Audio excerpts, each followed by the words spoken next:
大家好，我是静。家人很喜欢这种意式杏仁饼干，经常买来吃，我也很喜欢。但是看它的成分表，含有很多的黄油、糖，还有泡打粉、苏打粉，所以我就想整理一个没有这些成分的配方，吃起来更健康，而且完全不影响口感，做法也很简单。我们开始吧。除了主料大杏仁外，今天我们主要的配料就是红枣。150克红枣，冲洗干净，用你喜欢的方法去掉内核。我这个方法比较简单，你可以试一下。用这些红枣做配料，不仅能代替糖的用量，而且还能增加饼干的营养。而且烤过的红枣口感甘甜，比其他的甜味剂味道更好。去核的红枣大致的切碎一些，像这种程度就可以了。另外准备一个搅拌碗，打入2个鸡蛋。这里需要提醒大家的是，鸡蛋是常温状态，因为我们要全蛋打发。这里全蛋打发不同于蛋清的打发，常温的鸡蛋更容易打发一些。之所以要打发鸡蛋，是因为我们配方里不再放泡打粉和苏打粉，而且也不放油，所以打发鸡蛋才能保持饼干的酥脆。鸡蛋打发至这种状态就可以了。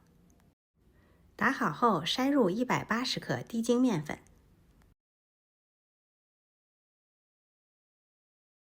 翻拌混合这些材料，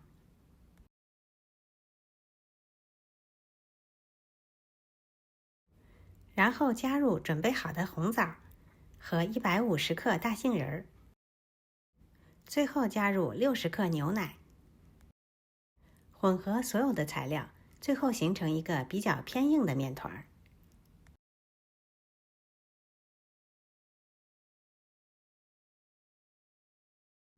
准备好一个烤盘，铺好烘焙纸，倒入混合好的面团，把表面整理平整，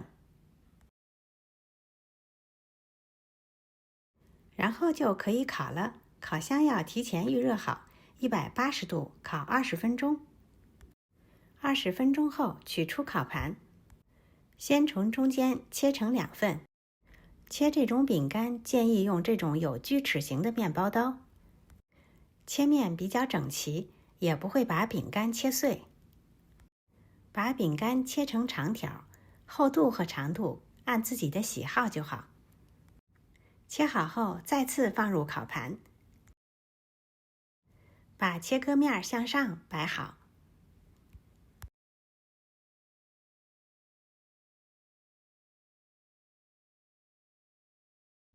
再次送入烤箱，160度烤10分钟。10分钟后取出烤盘，给所有的饼干翻个面。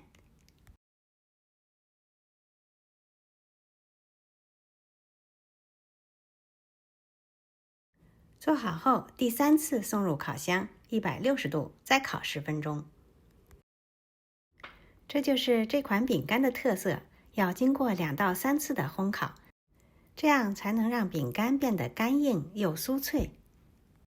饼干出炉后，如果觉得还不够干，可以继续烤5到10分钟左右，烤到自己满意的程度就可以了。